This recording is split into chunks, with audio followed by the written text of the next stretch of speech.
dažniausiai apie 50 iš tikrųjų ištinka tas tuščio lizdo, tas, nežinau, net ar sindromas žodis, jis kažkoks labai, toks, kad tipo tai blogai, bet, taigi taip atsitinka, ar ne? Ir Vis tiek tuščias lizdas. Taip, bet ar sindromas tai yra, aš net negaliu pasakyti, bet tai yra tas pojūtis, kai vaikai išeina ir tada, žinai, atsiveria naujos durys, tu gali daryti kažką naujo.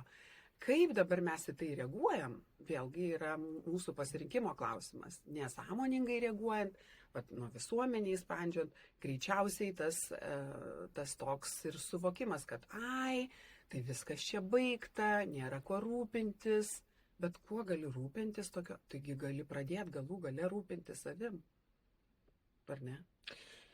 Laiką gali skirti galų gale savo, nes jo niekada nėra savo. Taip, bet iš tos pusės, kai mes ir kalbėjom, visuomenės lūkestis, kad jau eis ant suoliuko, ne? Tikrai toks yra.